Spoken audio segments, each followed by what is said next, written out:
What is up, folks? Welcome back to my living room. Welcome back to another very shaky live stream repair here. We've got an assortment of things to fix today, including, of course, the usual stack of first-gen HomePods.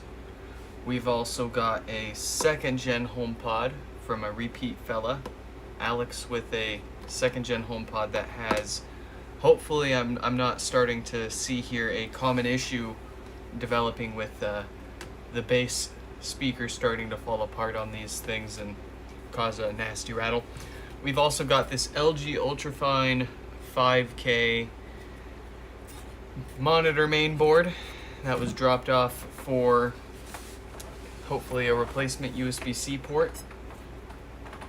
So let's get the names up on the screen, let's message a few folks, and we'll get started here.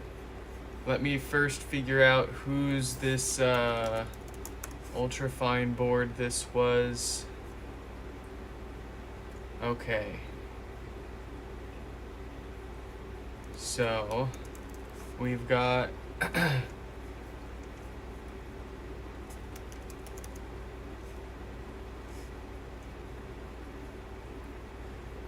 we've got Jordan. This is Jordan's LG Ultrafine 5K main board needs new USB-C. Needs a new USB-C port. Yeah? Hopefully. These can be kind of hit or miss in terms of what all they need, and if it just needs a new USB-C port or if it needs more than we can do here, but we'll shoot them a message here and take a look at it.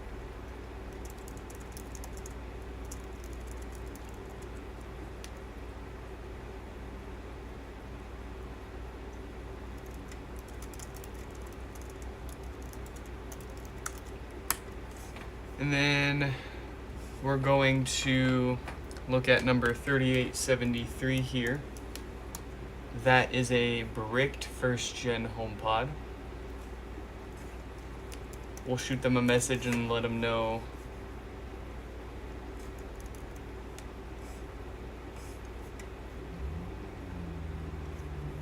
how to watch this one.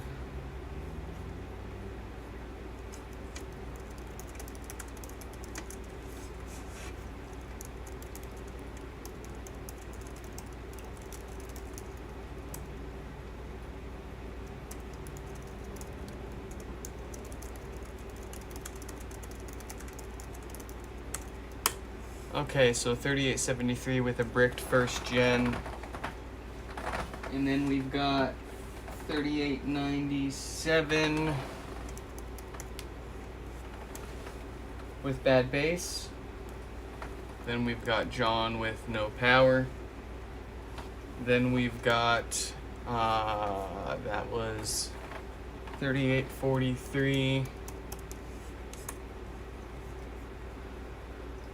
Not 3843. Ah, jeez. I wrote that one down wrong. Ah, goodness.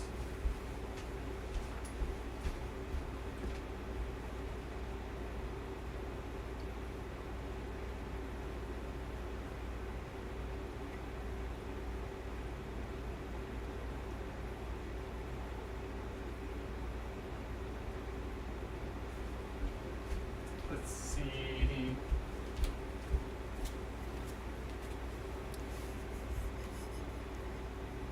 3853. It is a 3853. Why did I write 3843? Where did I get that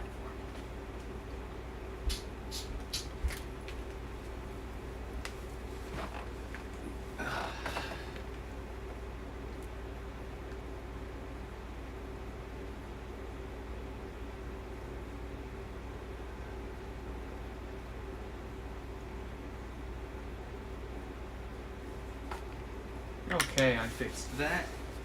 So anyways, 3853 wants to go by Healthy Behavior Changes LLC in Miami.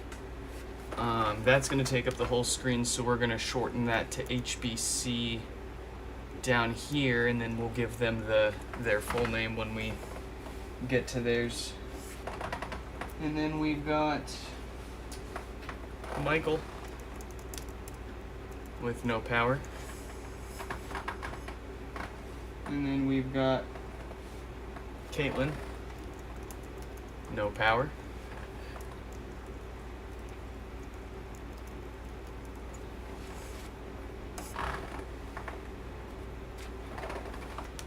Mark, no power. Colton, no power.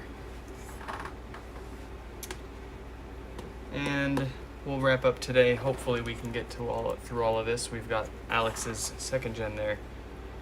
So, those who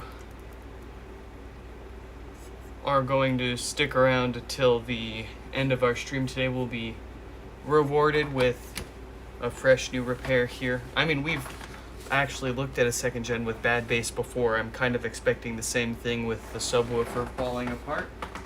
But we'll save the potentially most interesting for last. And before we get started on that HomePod, let's see if we can't fix this ultrafine mainboard here.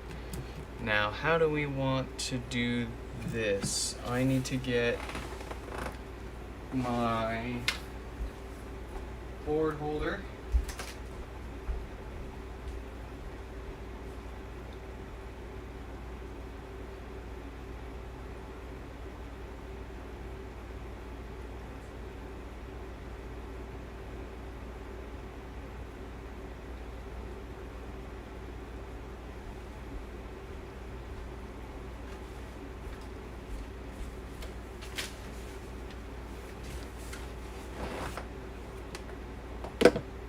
Got ourselves a board holder.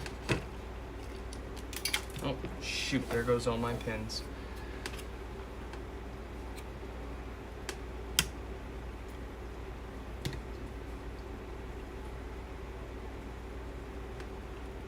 And more or less, we just kind of need to play a bit of a balancing game here and see how we can arrange this all.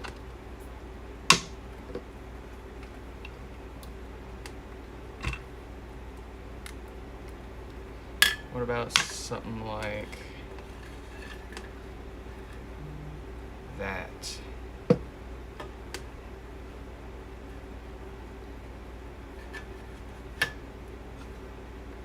That ought to do the trick. Tim, what is up? Yellow sub, what is up? Welcome, folks. Has the move happened yet? It has not yet. It has not been finalized or an official offer given yet. As of right now, we're still here until the end of our lease next year, which I cannot complain. There's one other thing I need to grab really quick. That's some Kapton tape so we can protect the plastic from melting.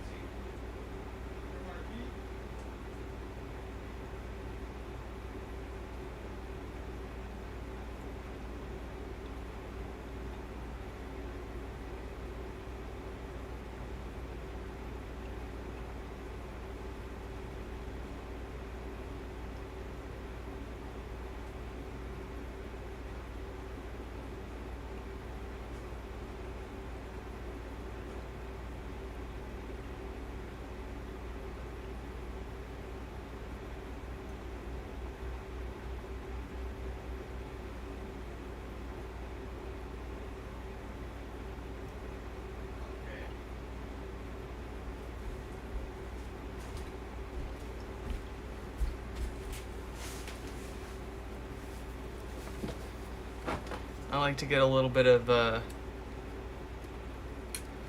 something to cover up the plastic fan connector, because what we're going to need to do is heat up the board from the bottom to get the old connector off, and the same thing to get the new one on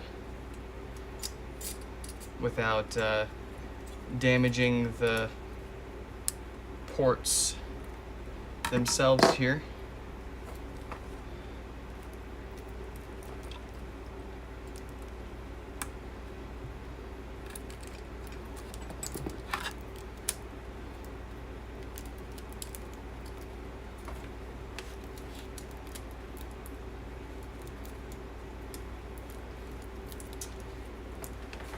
Shoot. That's I need more tape. Do I have more?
Here's what we're doing. We have got an RF shield covering the fan connector where we're going to be sticking the heat gun.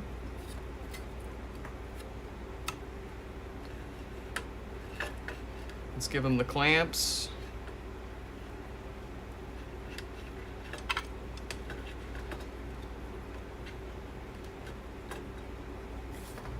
And let's see if we can't get ourselves into trouble here.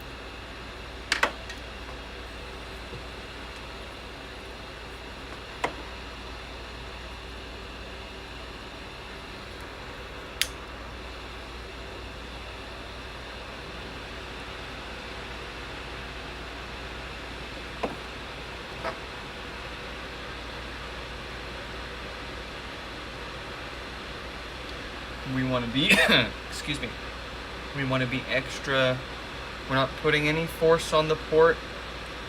When the solder's melted, it should just, it should wiggle with no effort here.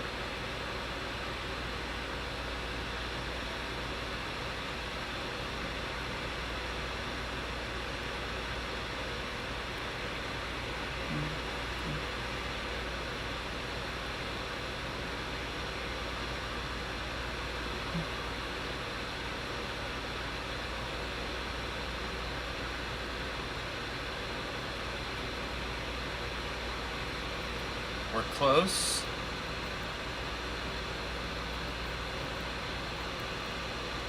See how much it wants to.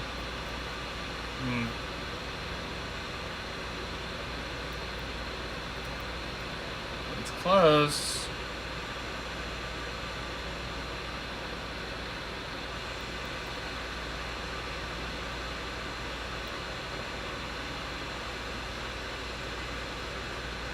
I see, yeah, I see the problem.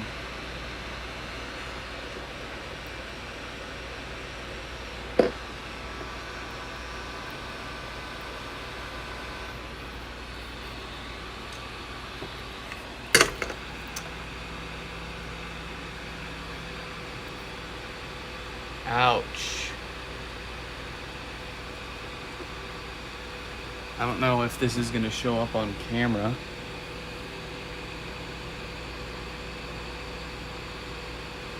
Nah, it's not gonna show up on this camera. We have,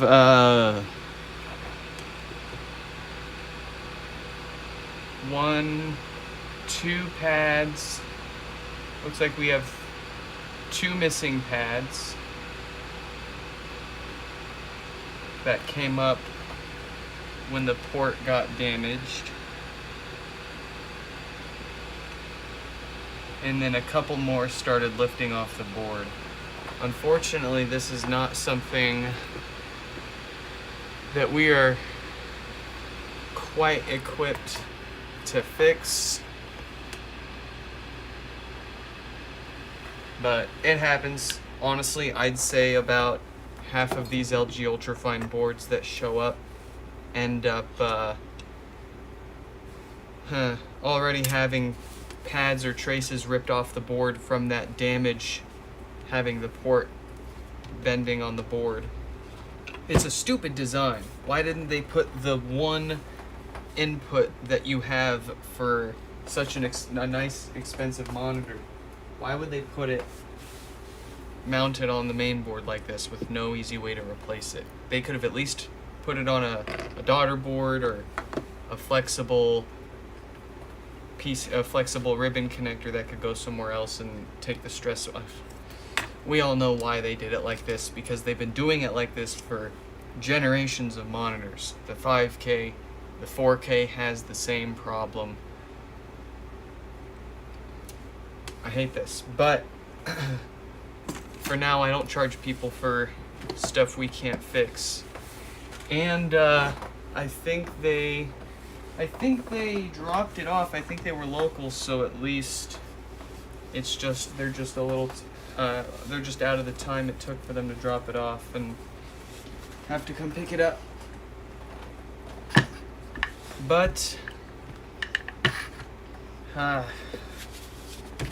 one day we will get to the point where we can run new pads at such a level.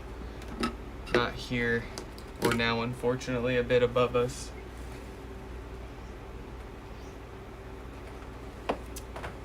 So let's move on to stuff that we can hopefully fix here. And I suppose I'm not giving myself the best chances starting off with a bricked HomePod here. What do we got here? Probably the blinkies.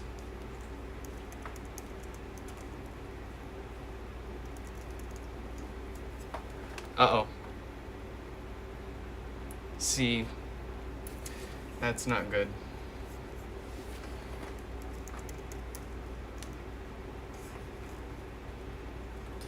I'm having trouble connecting to the internet. For more info, check the Home app.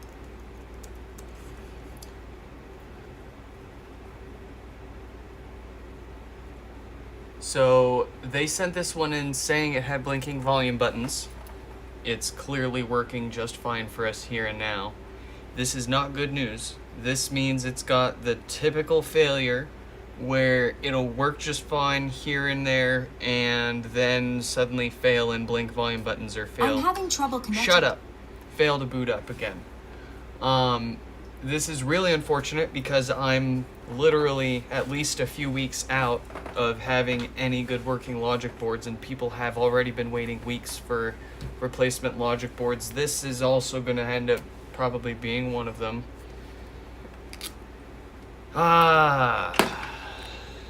Crash out, crash out, crash out.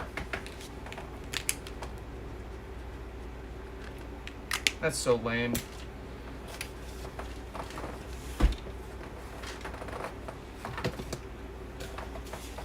I literally didn't even have enough time to message the next person, and we've already deemed that one essentially a no fix for here and now.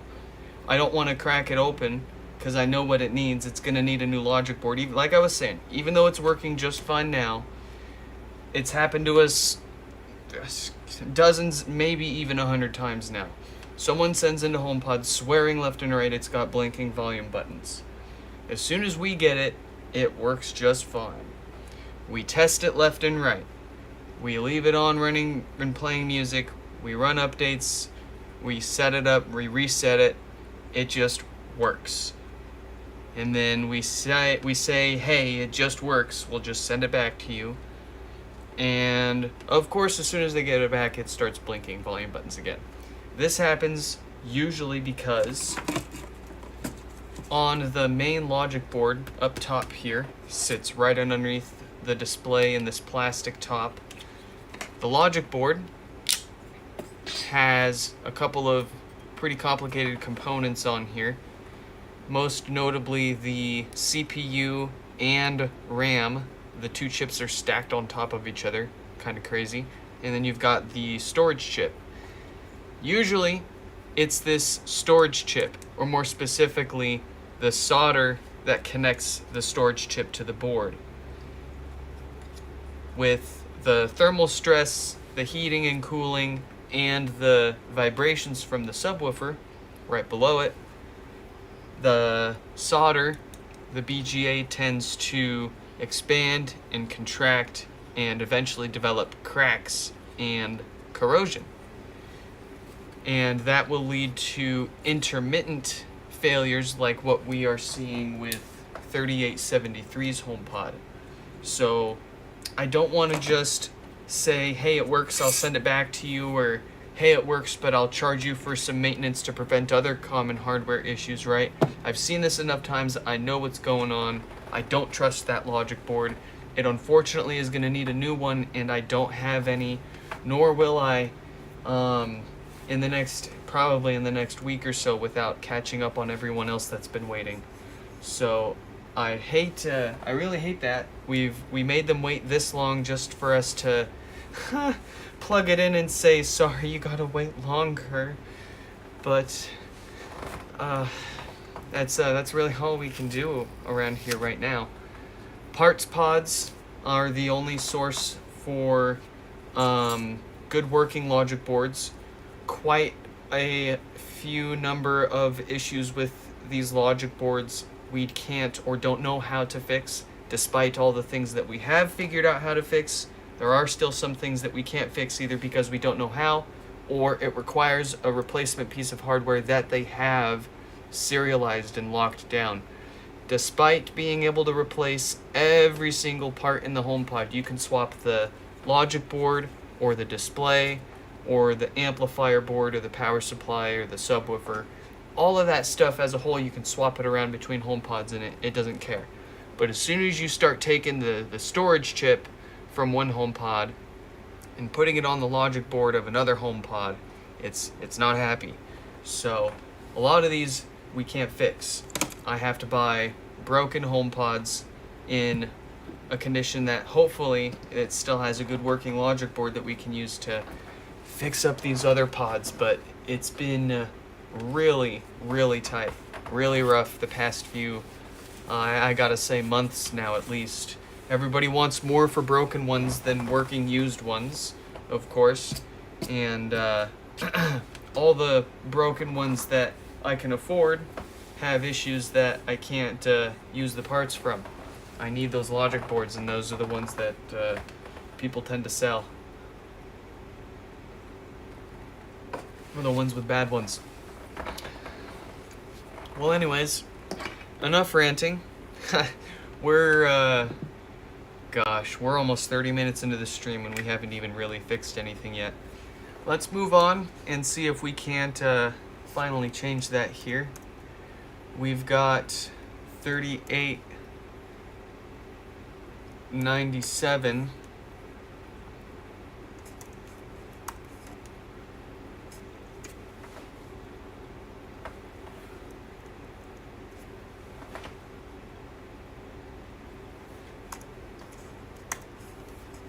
Let me fix the title. We've got 3897 with... I'm having trouble connecting. To you guys, it probably doesn't sound like any obvious issues, but when we unplug it, if you guys can hear it, we do have a fairly loud popping sound as it turns on, and then after we unplug it, and it turns back off. So that's a hallmark sign of those DC filters going bad. I'm sure if we left it on and testing for long enough, it would start death farting on us. That's that loud buzzing sound followed by an unexpected restart. Hopefully they haven't roasted the subwoofer speaker, so that would make this a fair bit simpler of a repair. And let's shoot them a message. We've got a few more folks to message here, and then we'll actually fix something. So here we are.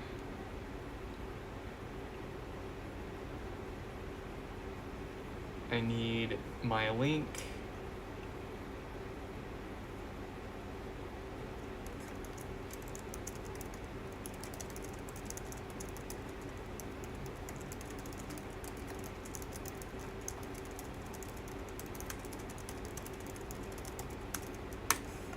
All right. And then we'll message John. Let's let them know they're coming up next. Hopefully that gives them enough time to get our message and hop in the stream here.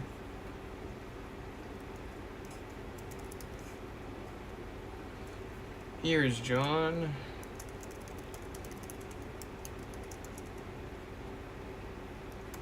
Oh, actually, it looks like John has requested that we not rush to get to theirs. So we're gonna remove them for now. They don't want us to fix it and ship it back until a few days from now, so we're not gonna jump the gun on theirs. Let's message HBC. I think that was 3853. Healthy Behavior Changes LLC in Miami. That's the full name that they requested it, and they're gonna get it. Do not read the phone number out loud. Do not read the phone number out loud while you're typing it.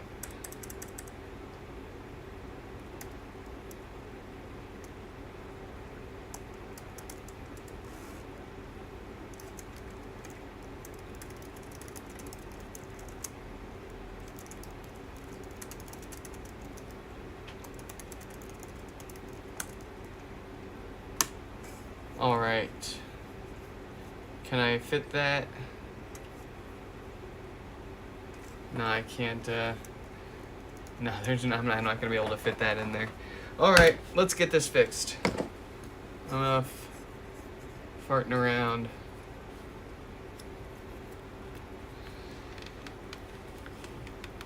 Okay, yeah, that hurts. I guess, I'm still sore from all the pods from yesterday.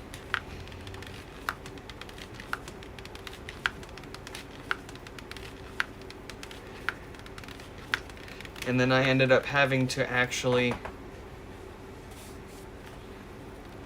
do a few more off stream this morning. You know, there's always a person or two here and there that is adamant on not having theirs streamed whatsoever. And I know I could do it and just not tell them for your folks' entertainment, but I will respect the wishes of the customer.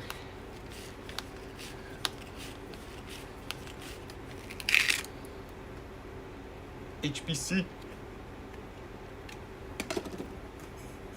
What is up? What is up? Glad you could make it. I was saying we'll give you your full name when you're up here after we get this one fixed.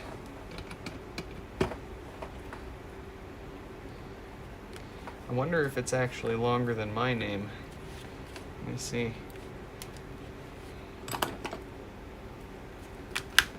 No, my name is longer.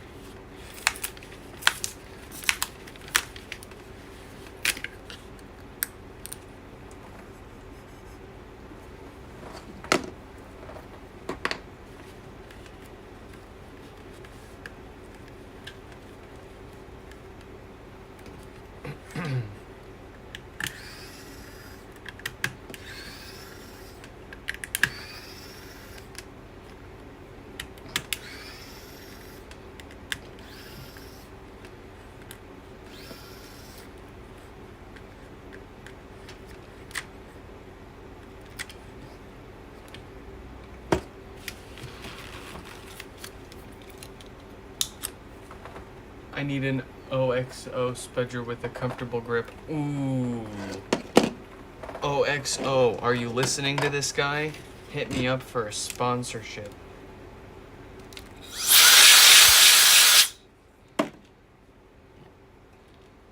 Is there a way that you are supposed to pronounce that brand?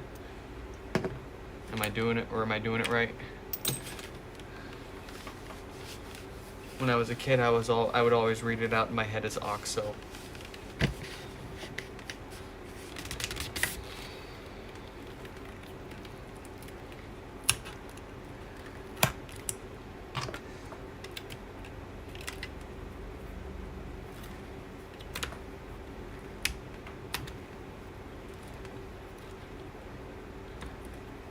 A GPU in the $9 Inspiron. GPU's under $75. Man, I've been out of the computer, the PC hardware game for a few years now. I'm not up to speed on what the latest offerings are, but I have a hunch that none of them are anywhere within a $75 ballpark. Let me reevaluate here. So you're probably looking for, gosh, you could probably, if you look hard enough, you could get like a 980 or maybe even a 1080.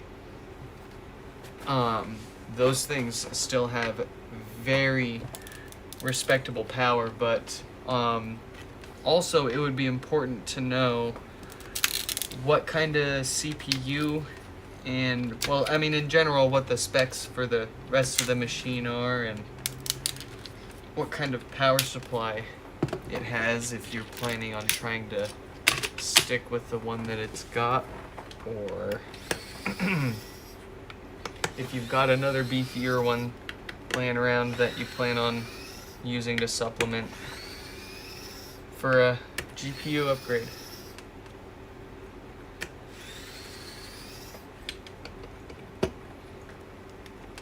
If you're gonna get a 1060 for $75, that's I feel like that's kind of steep. At least get a 2060 or maybe you look on the classifieds and try to haggle someone's 3060 down to that. But maybe I'm also delusional.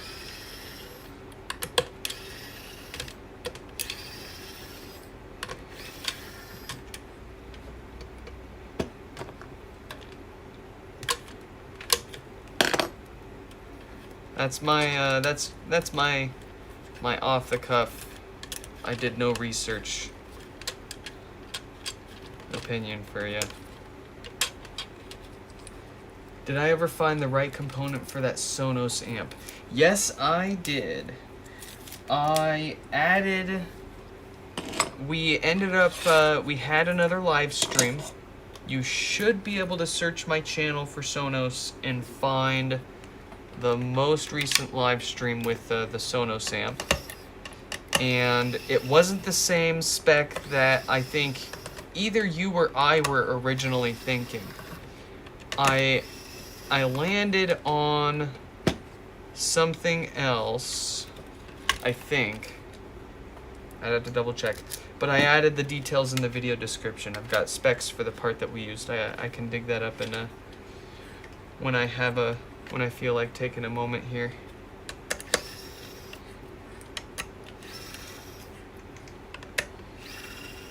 But it worked. I'm surprisingly happy to report that all it needed was a replacement inductor and it booted right up.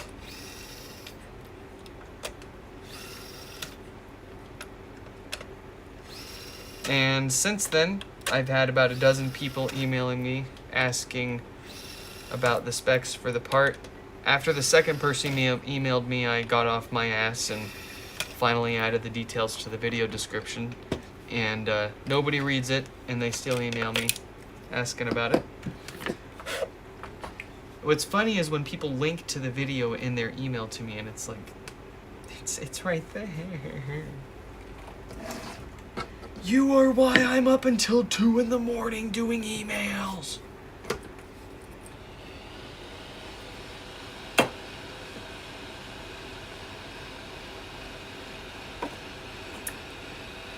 Those emails like that, I genuinely, I have no choice but to put off for a few days until I have more dick around time. There's too much now. Too much going on right now.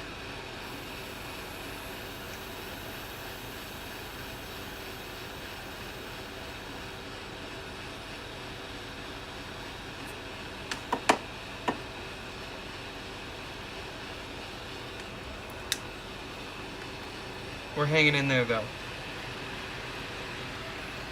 We're getting most people through in a reasonable time. There's one or two here and there that we just can't get the parts. We can't get our hands on the parts without making them wait, but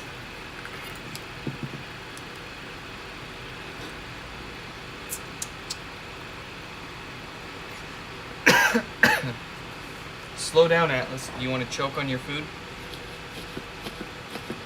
I swear that cat has used 8 of its 9 lives almost choking on its food.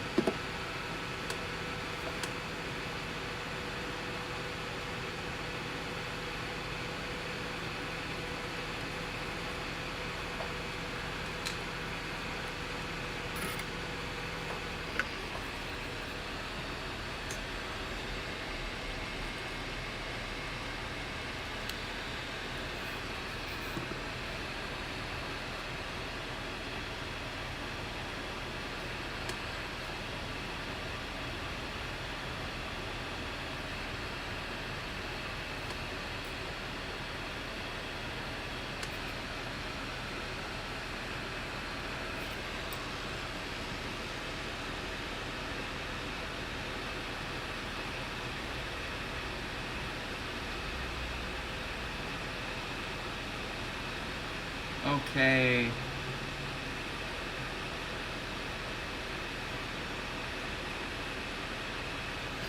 We got a new set of DC filters on there.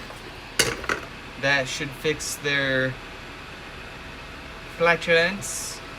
Let me touch up those bottom two real quick and easy.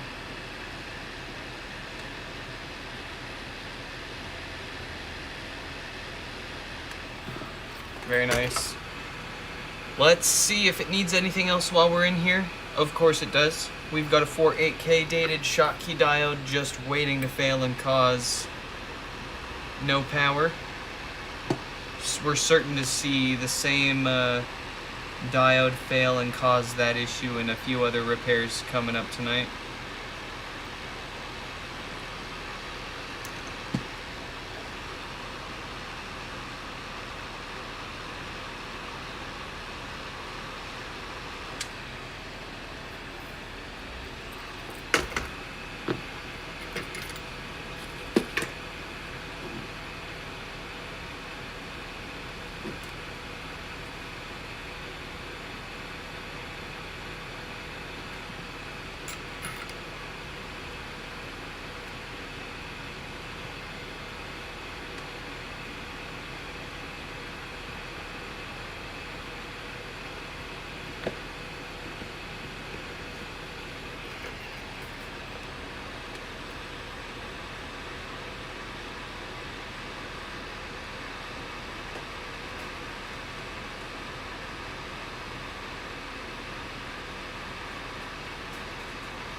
Alright, we'll let that cool down and I'll catch up with the chat here. You're planning on upgrading the PSU. It's currently got an i3 2 point who cares gigahertz.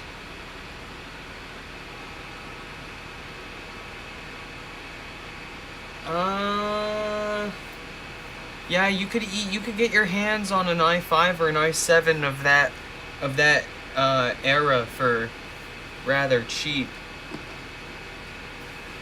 and then pair it. I would go 1060. I mean,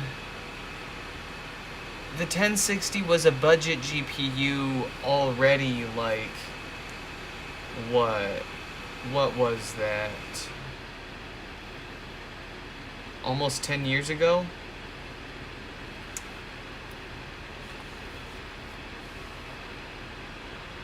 I think for $75 you can get a lot better of a GPU than a 1060.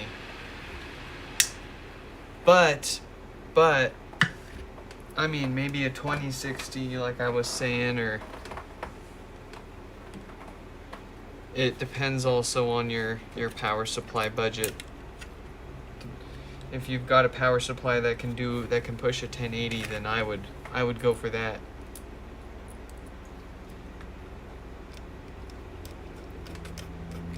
A 1080, or maybe you could find a 2070. Know what I'm saying? Know what I'm saying? J-Rock, baby.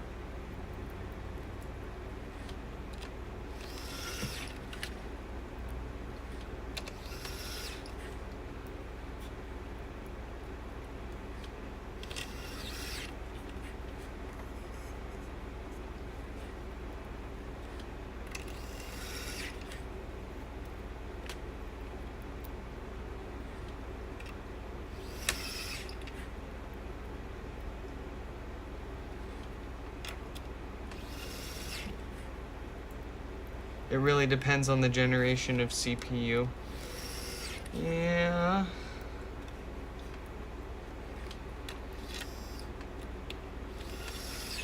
There used to be a really good bottleneck calculator website, but it's long gone.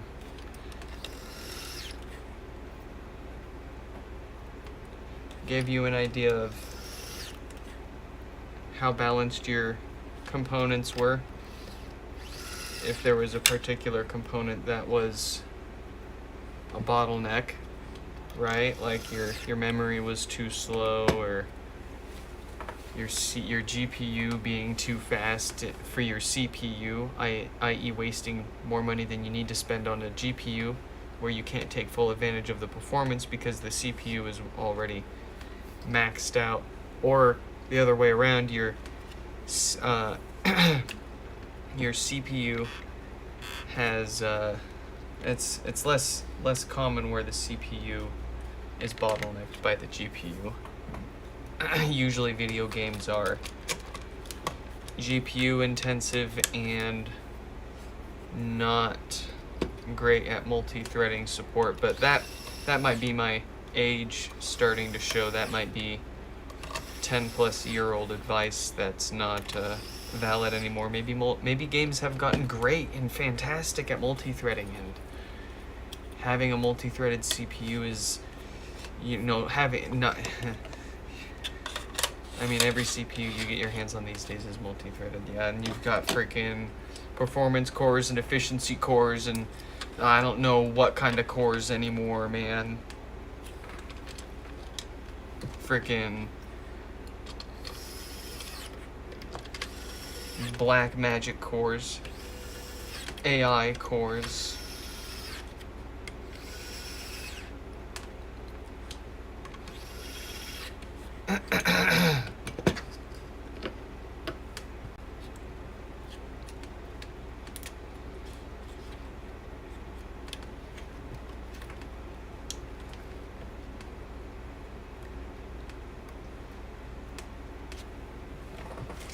But in any case, pretty much any i5 or especially i7 is going to be an upgrade over the i3 of those eras, because if I'm not mistaken, you're probably looking at an i3 of a vintage where i3s were only dual core, and then i5s were quad core or quad core with hyperthreading, and then i7s were quad cores with hyper-threading or 8-core, what have you. And then I started falling off of PC hardware when they introduced like the i9 and the 10,000 series SKUs for the Intel CPUs, and the 3D cache for the AMD CPUs, and ray tracing, and I don't care about any of this anymore. I just wanna play my games, for God's sake.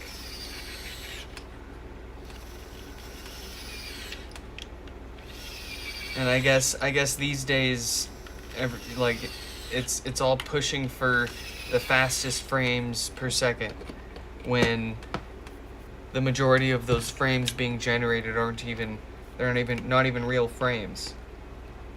Fake ass frames.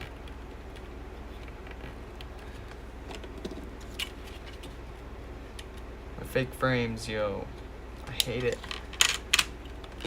But I mean, at the end of the day, if you were to sit me down and do a blind test and have me play a handful of titles on 2 different setups, one being maxed out older hardware that runs everything natively at max detail spec, frame rate, what have you, and then a modern setup that uses a bunch of tricks and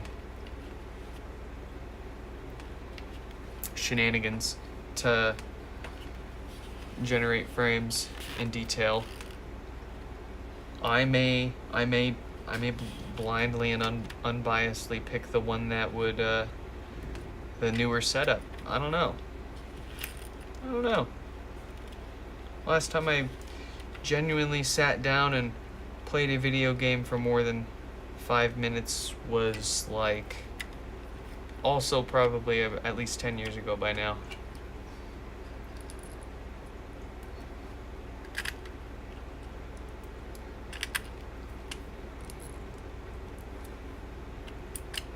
The nail in the coffin was them shutting down the Halo 2 servers.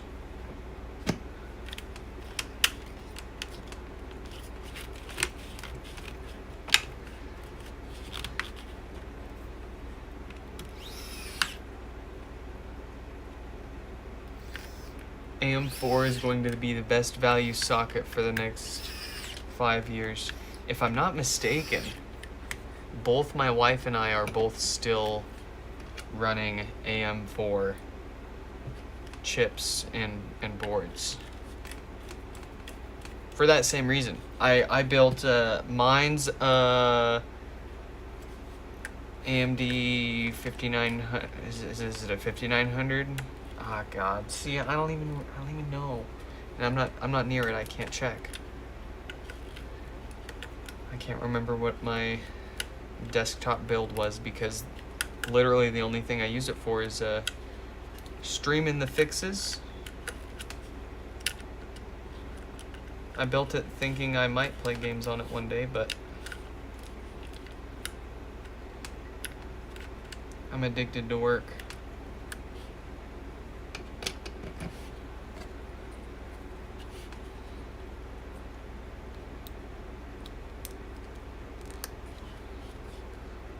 I'll work till my wife gives me grumpy looks, man.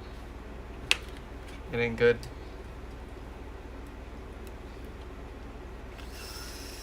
I'll work till the fists come out, man.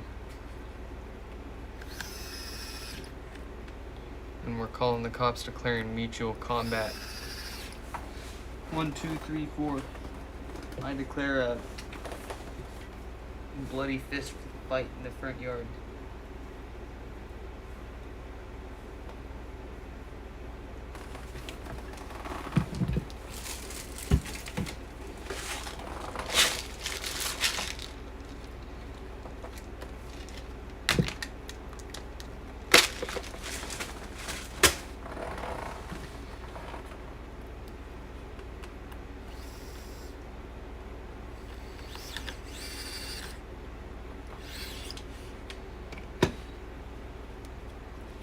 Dang, where is Stefan? he bought a data plan supposedly just to be able to join our well, he actually might be asleep. We might have started too late, and he might have gone to sleep thinking we weren't going to stream today.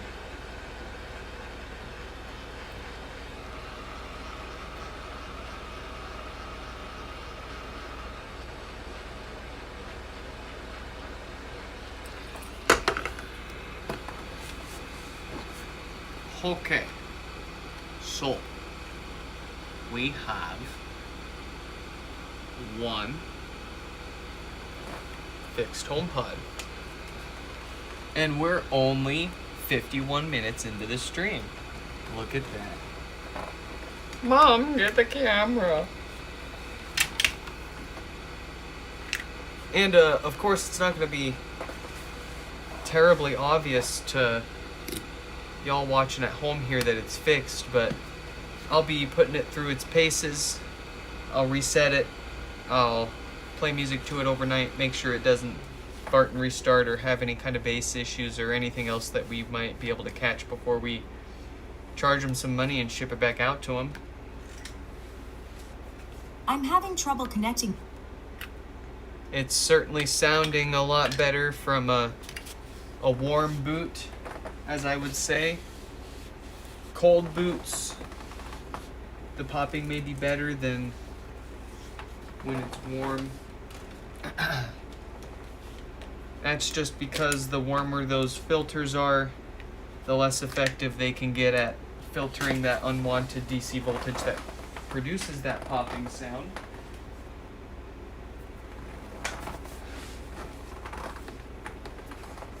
All right, we have now got...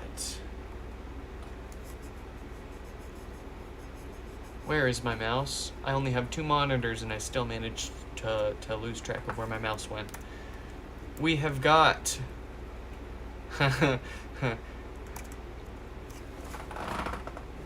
Healthy Behavior Changes, LLC, in Miami, with a first-generation HomePod with no power. Let me try to squeeze that in here so y'all can read it. There we go. Woo! What have we got here? After HBC, we have got Michael. Let's shoot them a message and let them know that they are next.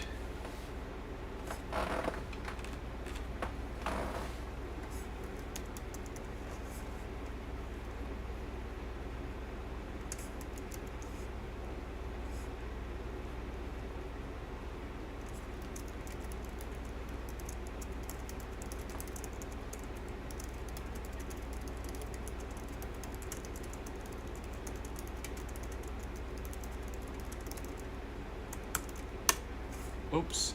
Nope, I don't want to send them that. I want to send them a link. The link's right here. Alright. Michael has been messaged. Back to the fixins. Let's take a look, see here at Healthy Behavior Changes, LLC in Miami. No lights, no power. Oh, how many watts of power draw from the wall? We've got 7 watts. It's looking at about 7 watts from the wall, so that does indeed look like the usual dead diode. Let's get it apart and get it fixed and working better than new.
Well, I mean, realistically, you just need the model number of the machine so you know what motherboard and or chipset it has, because what matters is the chipset slash the motherboard that's connecting all the parts together.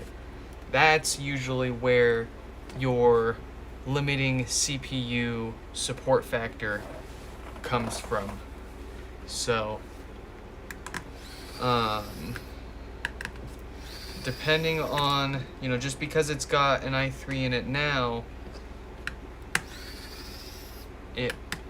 it should support an i5 or an i7 of the same generation.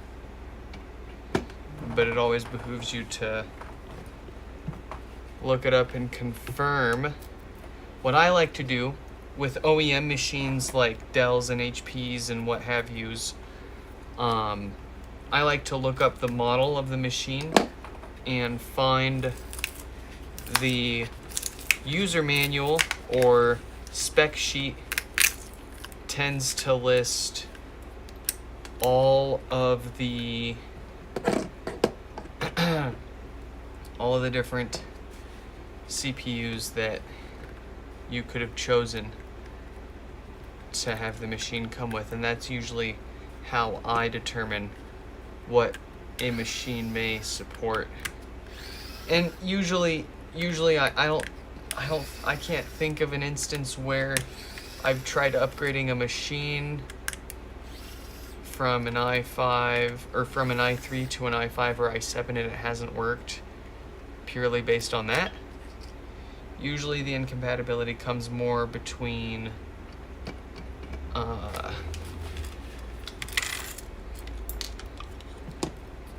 ooh, we got some broken bits.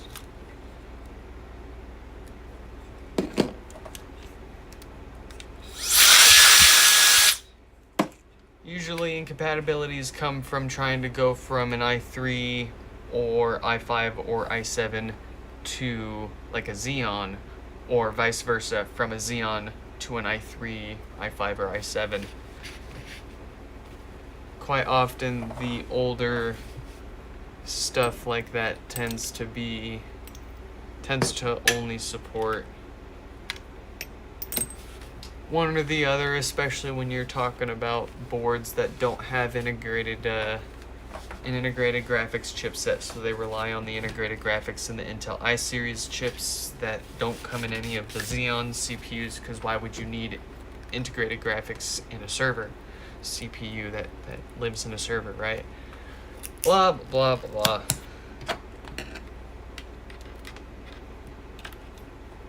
Million different ways to skin a cat, as they say. You've got the absolute first generation i7 or the first generation i-series. That's is that 1156? I can't remember. I feel like it was bigger than that. Actually, I think that was the biggest.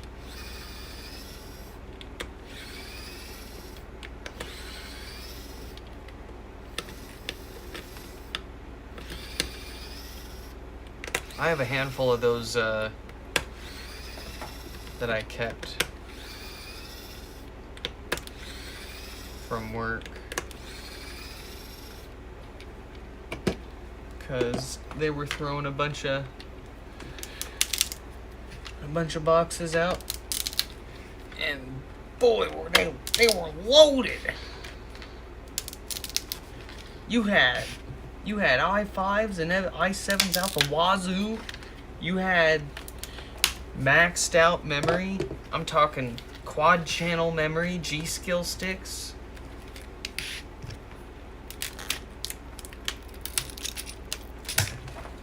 I can't even remember the capacity. Each stick was like 2 or 4 gigs each.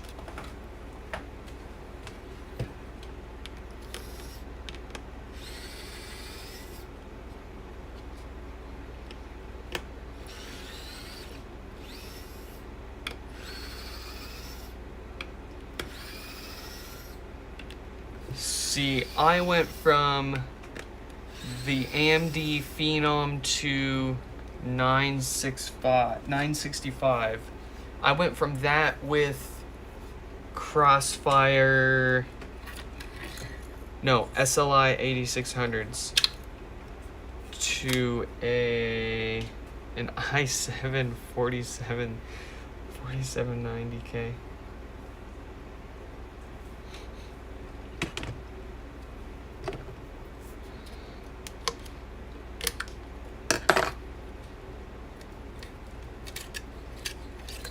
And then after that, I got my hands on so much PC hardware that I was swapping my what I was running for my desktop around all the time.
You ever been in a cockpit before?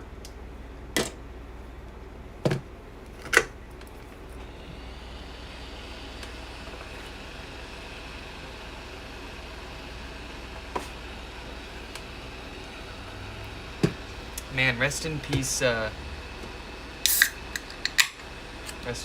fella.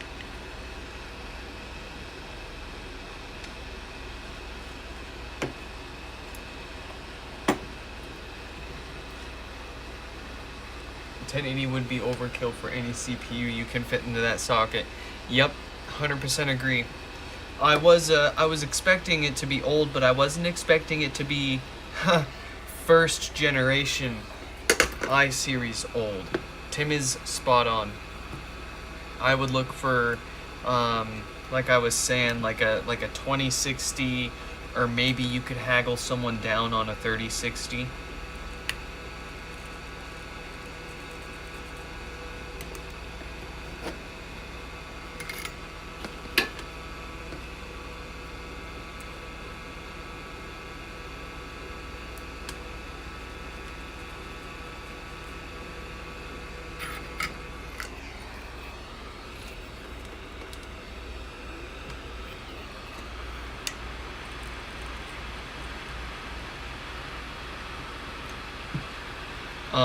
You could also consider a mid-range AMD GPU.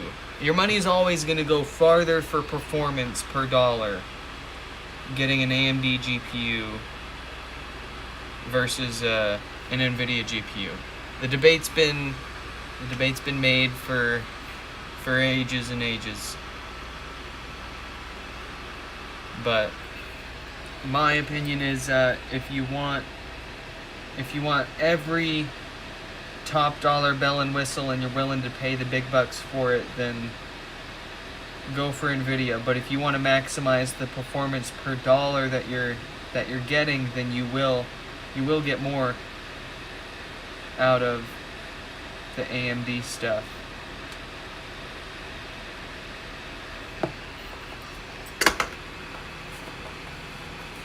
What brand is this Flux? Let me grab a boxed brand new one of them. Where is it? Here it is. I found this stuff from a fellow YouTuber, NanoFix, and to absolutely no relation. The stuff is called Nanoflux Paste. It's made by those folks, Mechanic. Gosh golly, here, let me fix the focus. Normal. I want continuous. So, let's see. Is that focusing for everyone? Cool. That looks all right. Y'all yell at me if the focus isn't working very well, but this is the stuff here. It's made by those folks, Mechanic, and it says that it's no clean, no smoke, no infinite resistance, what have you. I love this stuff. It's getting harder to get your hands on it for a good deal, but I've been using it for I don't know if it's been a year yet, but we're getting there. And I used to use Chip Quick, which was already pretty good stuff, but this, it's very clear. It really genuinely does not produce any smoke. Any smoke that you might see is coming from the mat burning itself.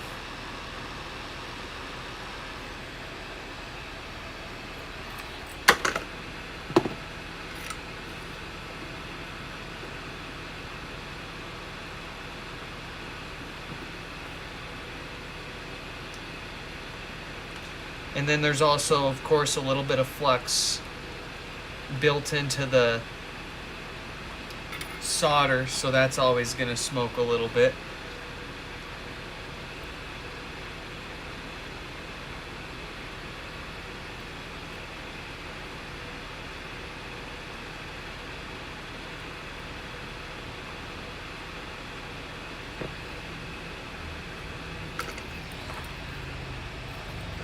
The smell, there is no smell. The Chip Quick stuff I used to use because it produced also a really sweet, almost maple syrupy kind of smell. And then out of nowhere, I don't know what changed, but it went from the sweet smell to sweaty armpits and body odor. And it became almost unbearable. And my wife made comments all the time about the smells. She would always make comments about the smells whenever we were working on HomePod. She would make a comment about it, be it good or bad. But ever since we switched to this stuff, not a single comment. Well, she did say one thing one time, which was, I haven't smelled anything in a while.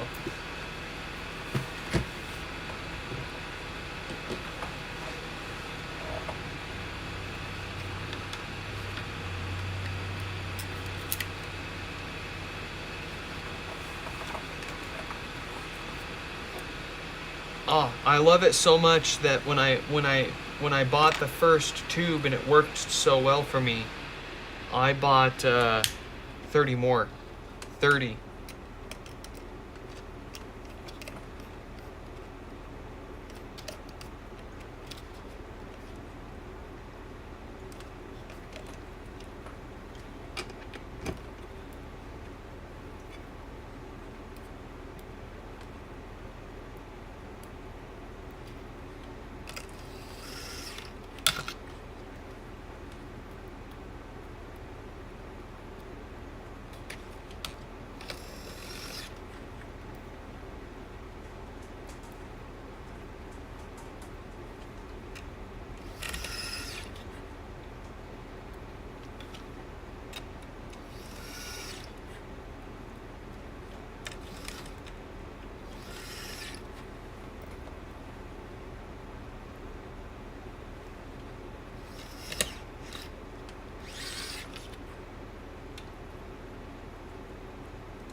I had no idea how much I was gonna need. Frankly, if I thought I was gonna get this busy, I probably would have bought more. Cause I think I only ended up paying like $5 to $7 per tube, and now I can't find it for that cheap.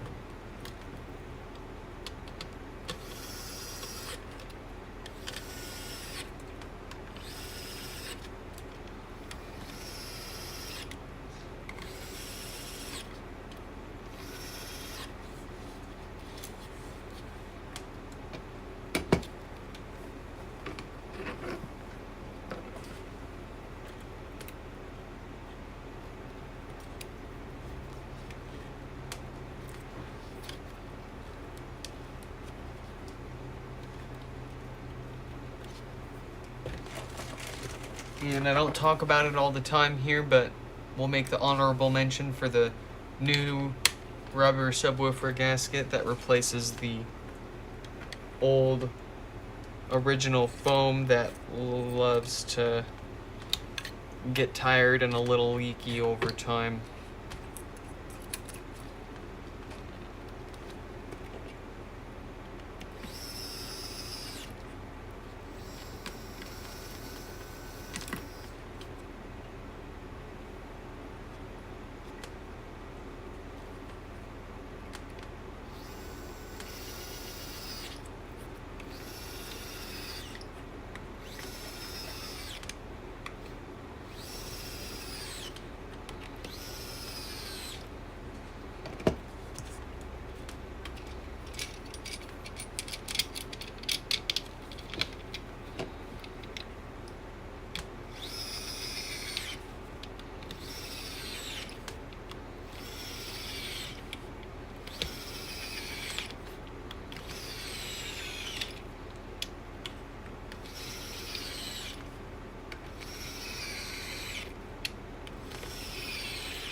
Let's fix that real quick. Real quick.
All right. Easy fix. And it's gonna last. A little bit of plastic glue, a little bit of plastic welding to seal it up. Gosh darn, that should be stronger than what what it was before now. A coworker was showing me a trick that Adam Savage made a video on where you take super glue and you can sprinkle on a little bit of baking soda, and it will build up for a very strong and excellent sort of like extra bit of support material to make a stronger glued joint.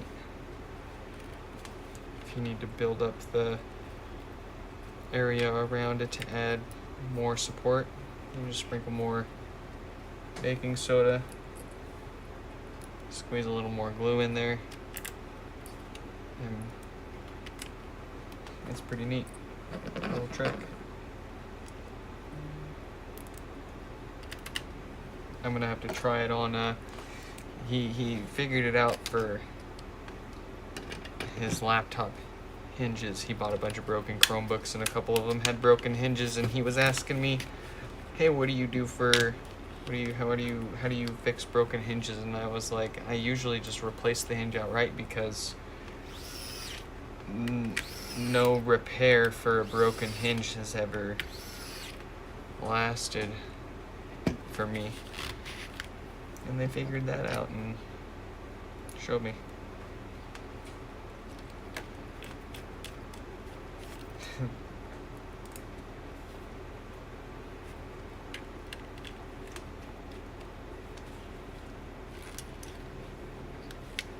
Ooh, found some on AliExpress. There you go.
Do I plug it in after?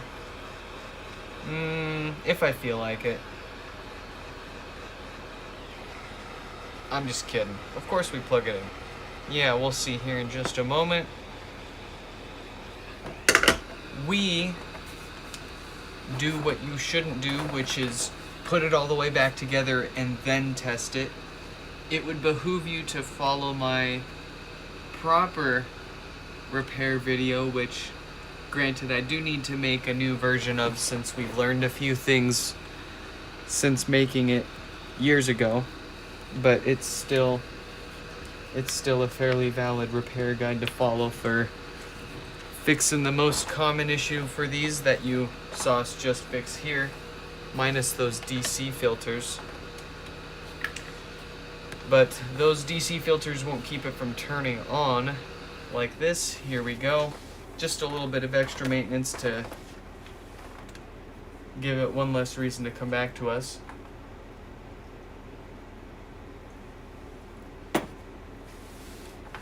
But with that, let's see who's next. It's gonna be Michael. Another one with no power. And then we've got Caitlin.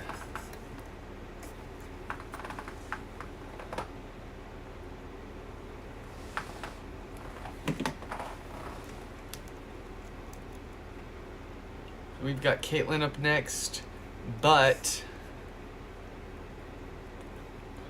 I do need to. My wife is on her way home, and I'm having trouble connecting to the internet. I am getting pretty hungry. I'm sure she and the kid are getting hungry too. So we're going to fix Michael's HomePod up here, and then probably take a break, eat some dinner, and then, you guessed it, come back for another stream here in a bit. Most likely. Most likely. No guarantees. No promises. It did take us a little longer to get to this point, but there were a few other things a few other repairs we had to catch up on. So here is Michael's finally. We'll get their name up on the screen. Thank you, Orlando, for hopping in here with us. Feel free to hang out and watch this last one, or split, and we'll catch up with you after we've gotten a chance to catch up with everyone for tonight, to let you know how to pay and get your pod back. Yeah, let's get this last one wrapped up, so hopefully we are all done before my wife gets home, and we can have dinner sorted in no time.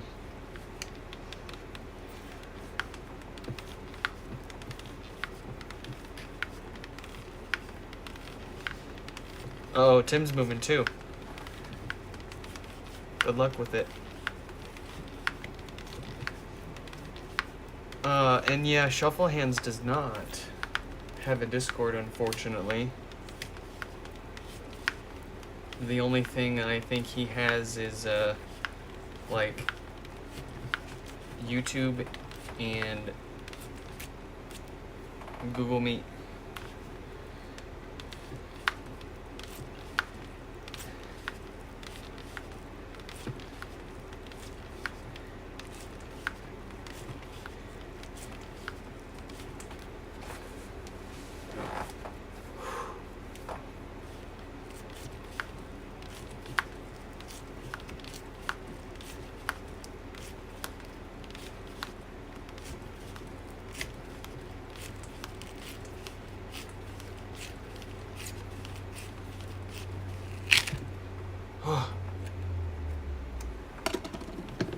Oi.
This one seems to be broken too, a little bit.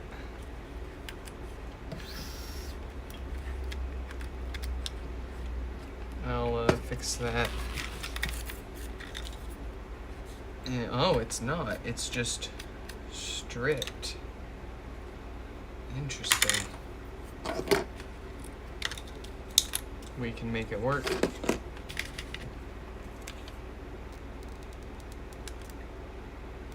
Oh no. Oh no. My boy. It's dead. Can I trick it for just long enough to turn it on for a quick little burst? Yes. All right. I'll let that charge. Wow. After this HomePod, while we take a break. Actually, honestly, what time is it right now? It's already 7 o'clock. I don't know if I'll be able to find enough energy to bring myself back for another stream after this one.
Woo.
Here we go.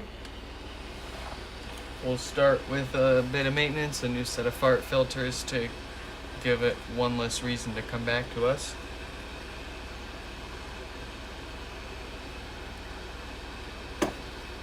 Death farts being the second most common cause for HomePods to be seen by yours truly.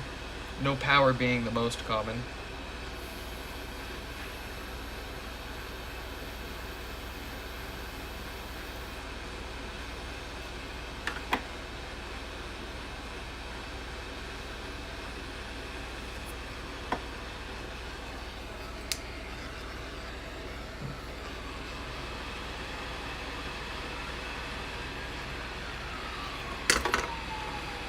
Uh-oh, they caught my tax fraud.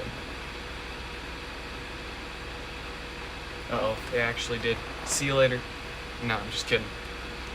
Got him.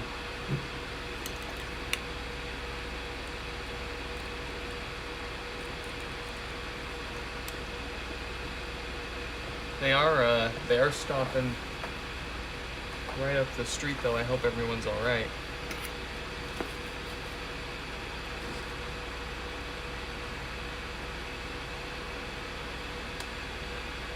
I can't commit tax fraud. I don't make enough to pay taxes. I get small business credit for most, and then I still have federal taxes, but I can live with that.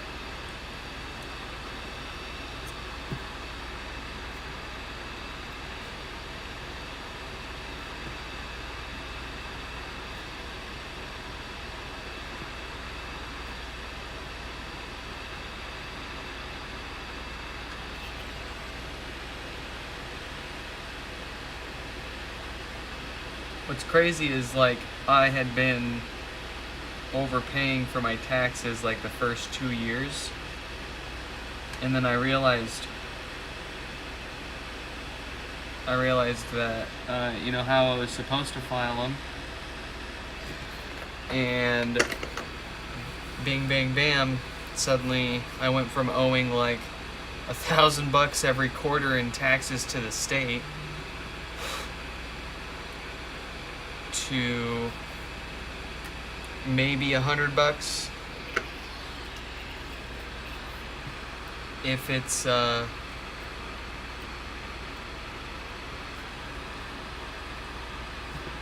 if they don't, like I was saying, credit it.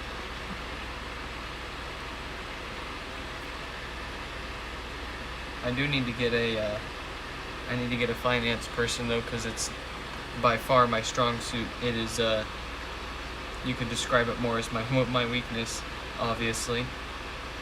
Overpaying for my taxes.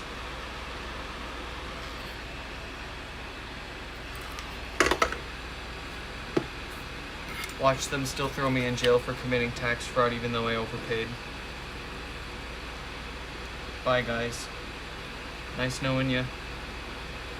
Say goodbye to the wife and HomePods.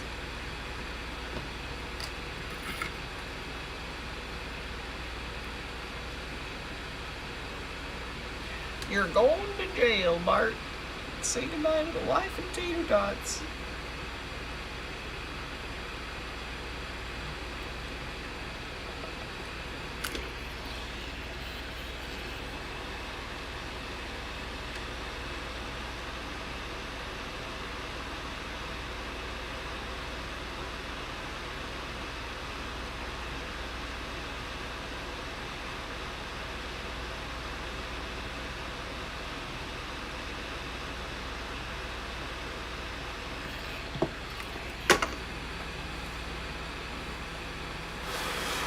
Ooh, wife is home.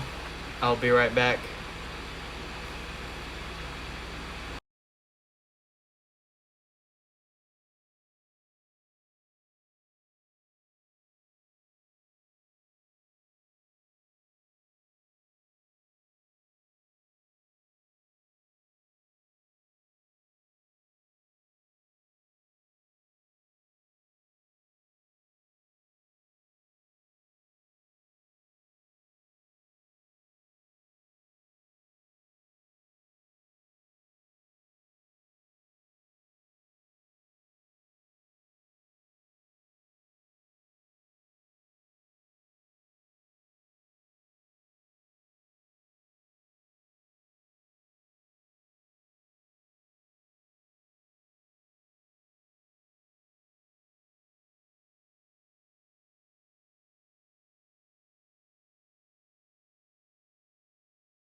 some M&M's for us. So we'd like some.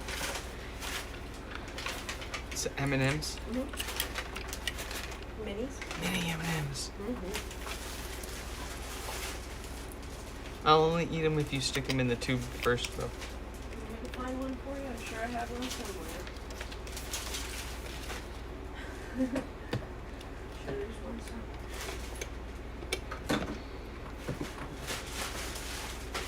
I'm sure someone's got something stuck somewhere in a tube somewhere.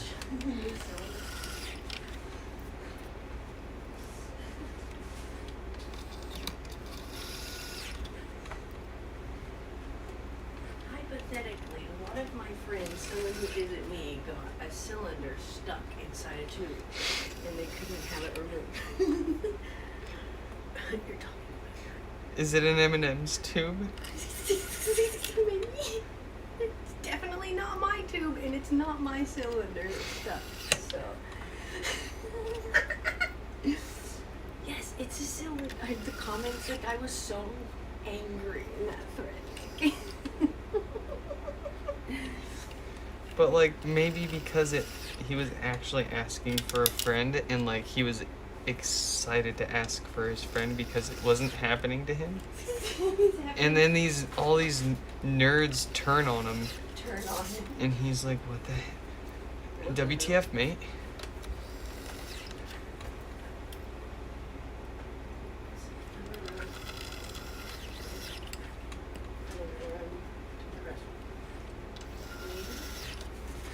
No, but carry a pair of scissors with you if you're gonna run there. Point them upwards.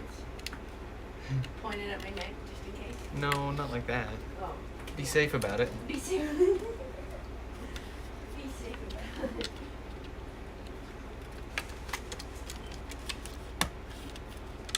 Listen, y'all, talk to your parents before you... I don't care if you're 30 years old and your parents are 60 or 70, you better ask them first. I call it mom.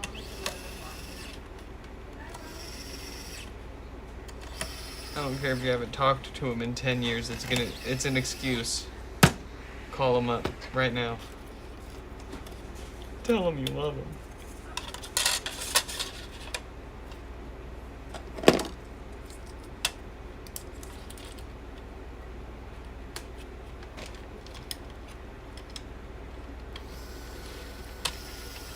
Great. Oh yeah. Oh yeah. Great out. I don't think I've shown that one to Chell yet though. I'll have to introduce her to that tonight. Now that it's been mentioned.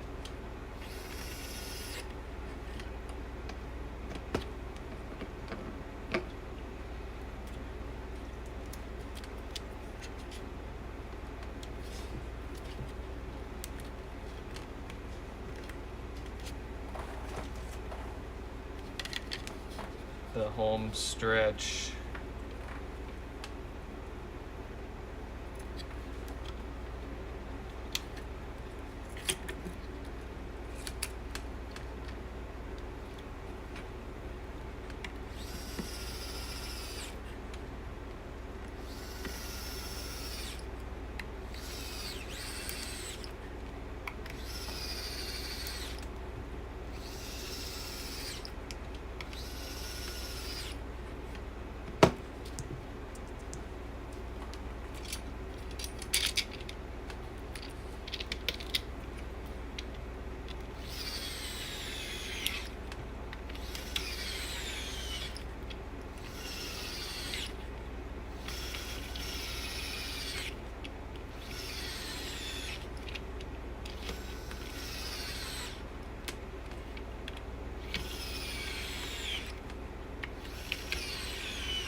that gonna... No, it's not. That is very much stripped.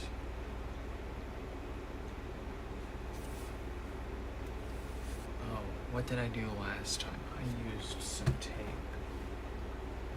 to...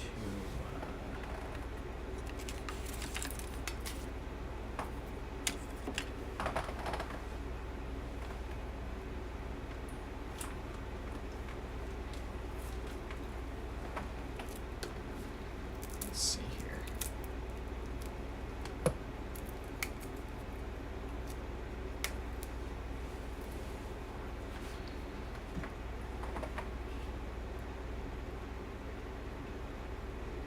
So we take some tape, stuff it in the hole, push our screw through, we can create new threads for ourselves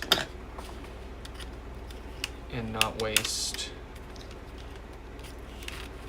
a whole basket over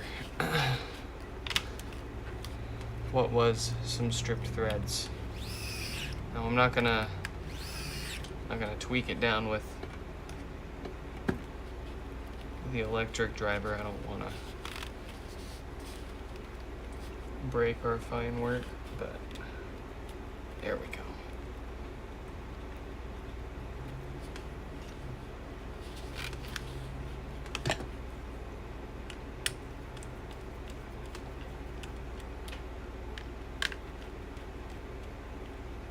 Ah, perfect.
Random tangent, but rsync is the best.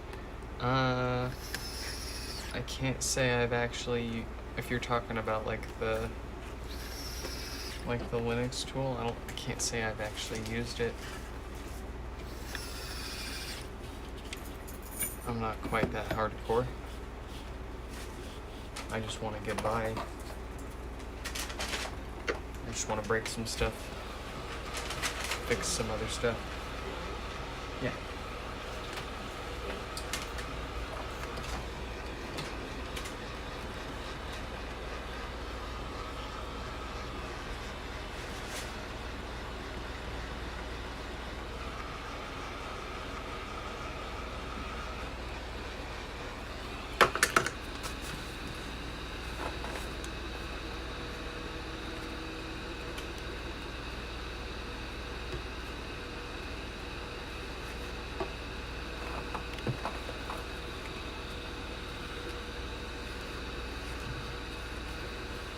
Used it to clone a bunch of backup drives. Yeah, I haven't. I think I just haven't needed to do anything like that yet. I have a bunch of much needed maintenance, very similar, that I need to get done, but I've just been putting it off. I need to back up all my old hard drives before they rot and stop working.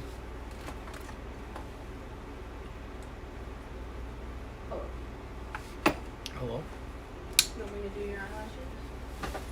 I don't think you got anything to put them on. You don't need anything to put them on technically. Oh. You got an eyelid, I can glue them on that. Oh. Yeah. Hey. Say something. do something. I'm having trouble connecting to the internet. Perfect. Alright, folks. That is it for here and now. I'm gonna go eat dinner. I hope you all enjoyed this live stream repair, and I hope to catch you in the next one. Goodbye. Goodbye.